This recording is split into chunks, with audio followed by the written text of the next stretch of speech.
Is cooking the only thing you're good at? You're terrible at cleaning, aren't you? Hey, don't just come in without permission. Well, this is also my son's house, you know. Even so, it's troublesome. My mother-in-law, Maria, barged into the house and started looking for cleaning flaws. When she mentioned my poor cleaning skills earlier, she was probably referring to the entrance. I was planning to clean the entrance, but I didn't appreciate her commenting on it. I work, and it's difficult to keep the house clean all the time. But it seems like Maria thinks it should always be spotless. However, even Maria isn't particularly good at cleaning and being tidy. Their house is always cluttered with unnecessary things. It felt like a hoarder's house. I was once invited to their year-end cleaning, and reluctantly went, only to find lots of paper bags and cookie tins being kept. When I asked why they were keeping such things, they said they might need them someday. But these things will never be used and should be thrown away. I thought I would be scolded if I threw them away without permission, so I left them as they were. But then Maria shouted at me, complaining that it wasn't tidy. When I asked if I could throw away all those unnecessary things as garbage, she said that was not allowed. I had no idea what I was supposed to do. I didn't understand at all, so I completely ignored Maria at that time. I am Ariel, a 28-year-old woman working as a pastry chef.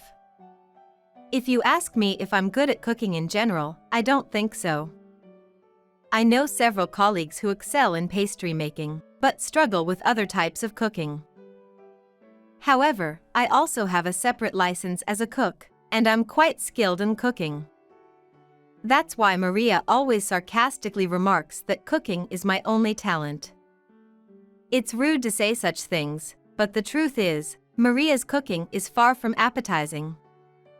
She's what they call a terrible cook, and I think she knows it too, which is why she tries to challenge me and make snide comments. But when I cook for my mother-in-law, she still has something to say like, "Anyone can make this." It's frustrating.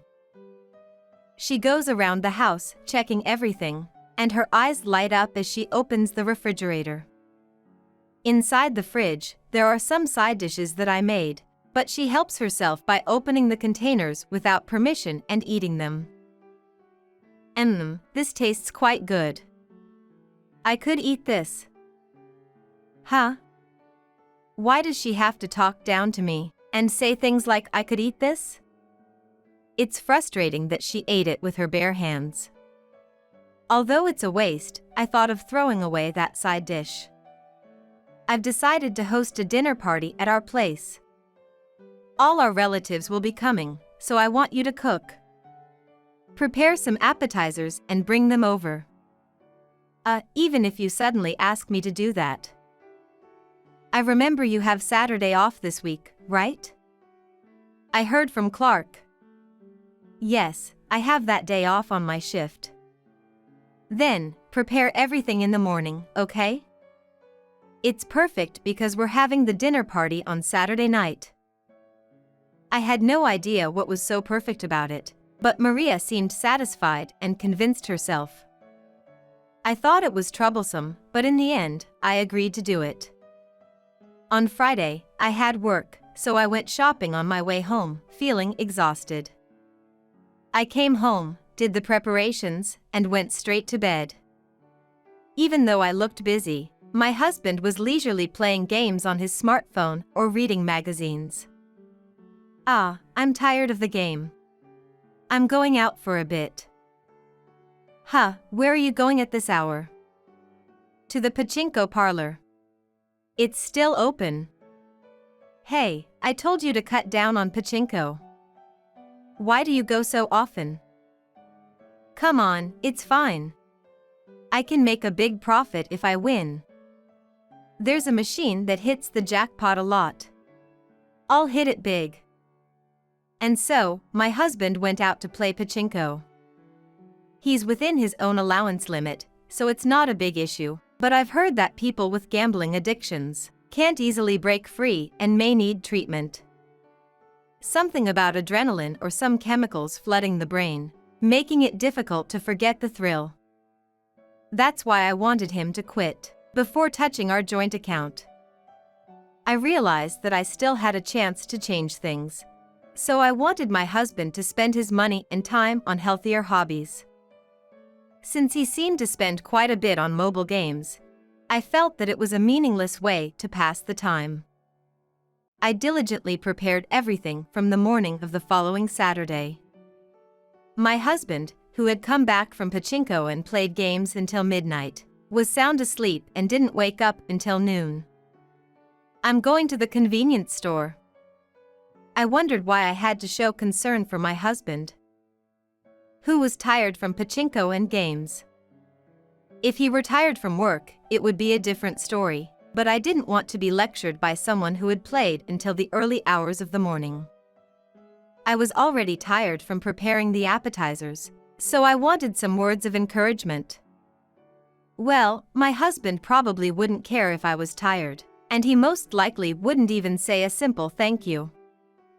I continued cooking without any emotions, but halfway through, I realized that I was missing something.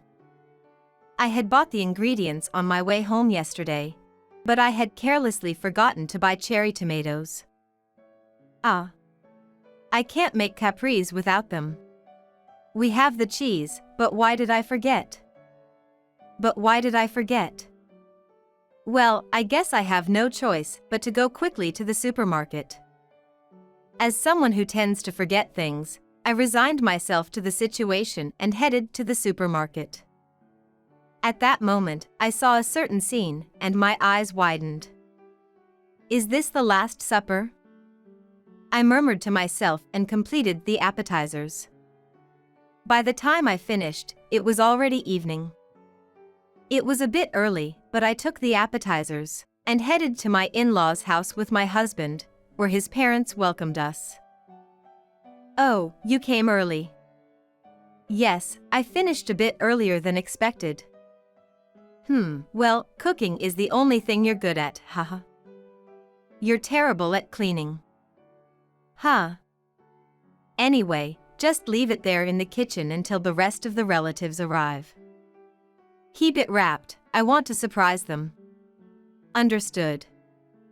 As instructed by my mother-in-law, I left the appetizers wrapped in the kitchen. At 6 o'clock, the relatives arrived. There are a total of 4 relatives, 2 from my mother-in-law's side and 2 from my father-in-law's side. The relatives knew that I was a pastry chef and had a cooking license, so they were looking forward to the food. However, my mother-in-law started competing with me again, and it was bothersome. She must want everyone to praise her delicious simmered hamburgers, because she made them too. What's this? Everyone is looking forward to Ariel's appetizers? Well, my simmered hamburgers have a unique seasoning and are the best. That's right. Mother's simmered hamburgers are the best in the world. See? Clark knows it, haha. I've been eating them since I was a child. But, today's hamburgers are a bit different from the usual ones. I tried a new twist. Wow, I'm looking forward to it. I can't help but think rude thoughts about my husband, but honestly, he has terrible taste buds. He can eat incredibly terrible or spoiled food, and still say it's delicious, so his sense of taste is probably off. Therefore, even if my mother-in-law serves something strange, I'm sure he will be able to finish it.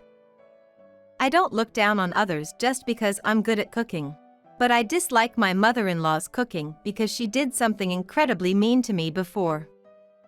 She purposely served me a fish that was completely burnt, and was grinning about it. Come on, open the wrapping and bring the appetizers.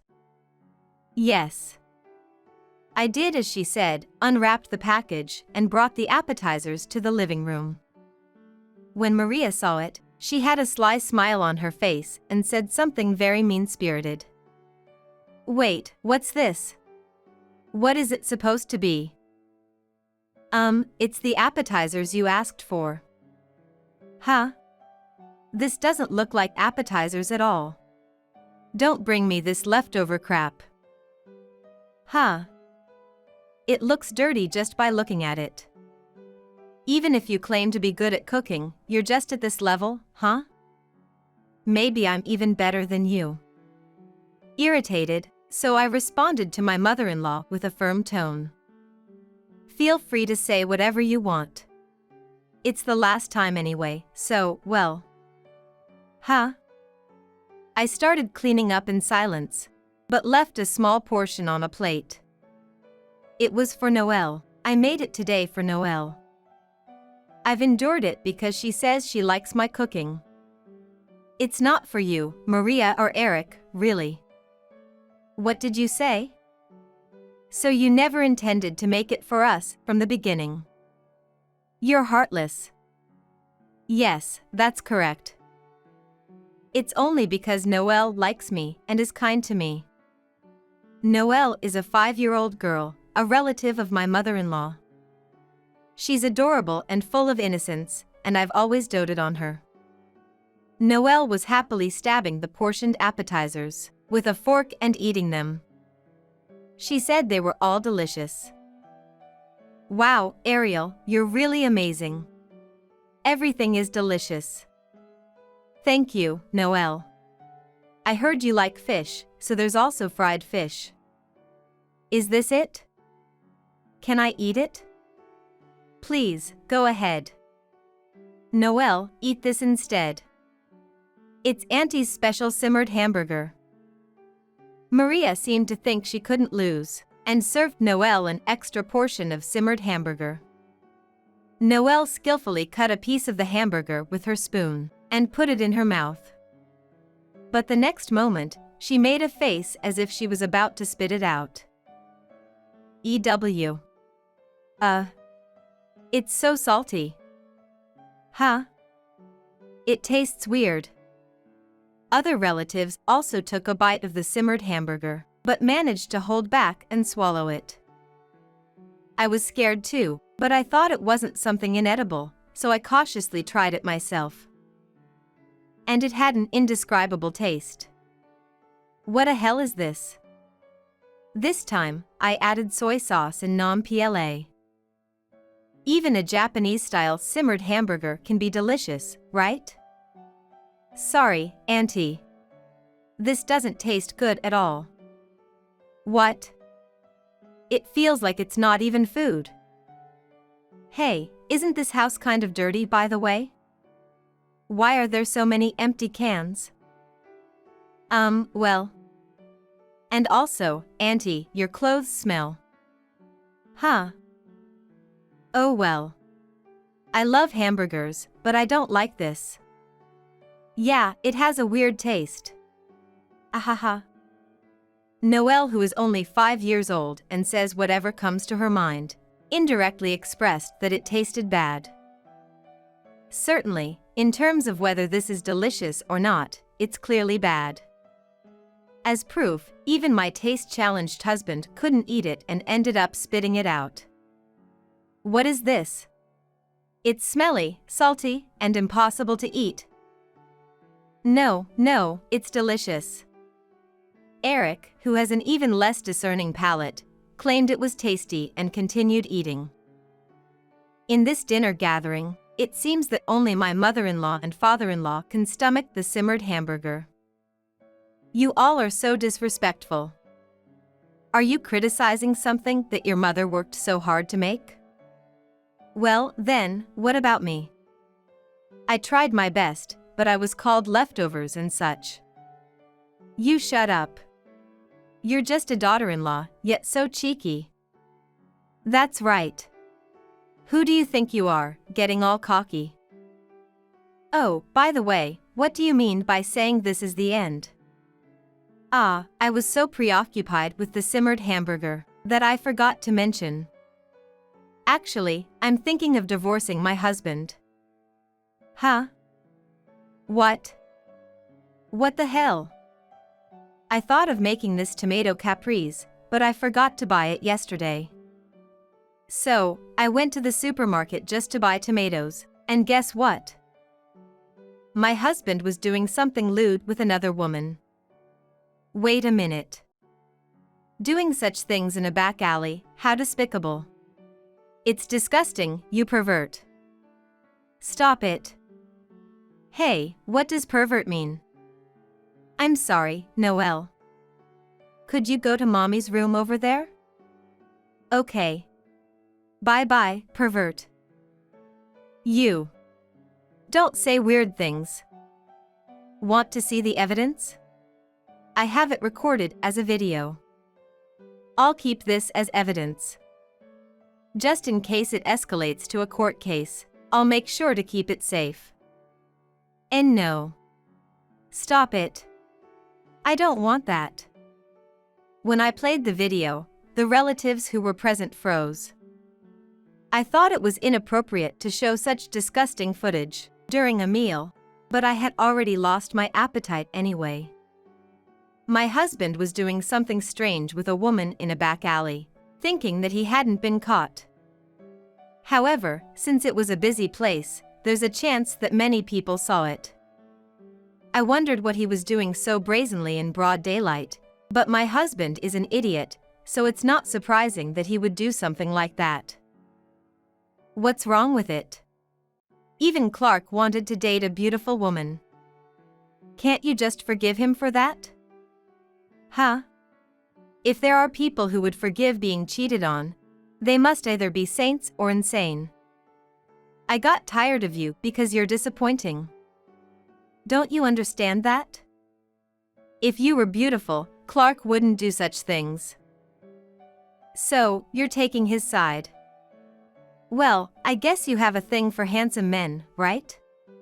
Haha, it's like the ramblings of someone who gets infatuated with beautiful or handsome people and destroys families.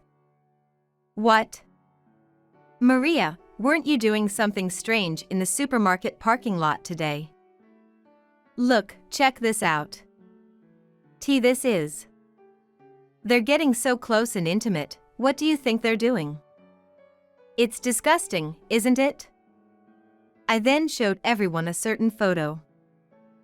The infidelity photo on my phone was so repulsive that everyone's faces twisted in disgust.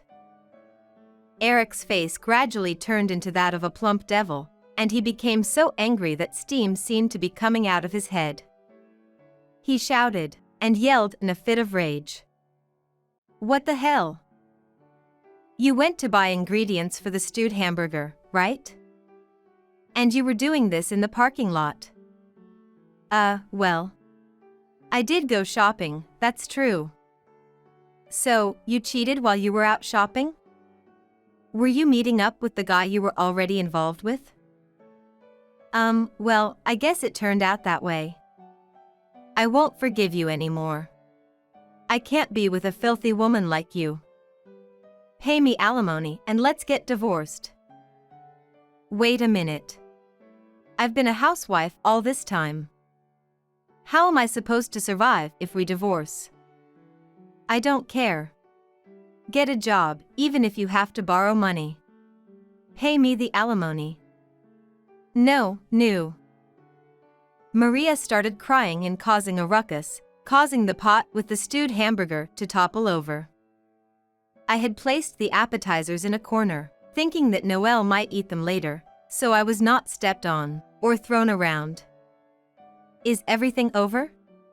What were you talking about? It's nothing, we were just discussing some things. Noelle, do you want to take these home and eat them? Yay, thank you. Hey, why is that uncle over there crying? Who knows? Haha.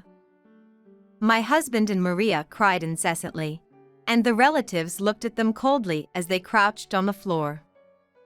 Noelle and her mom had already gone home, but the other relatives apologized to me.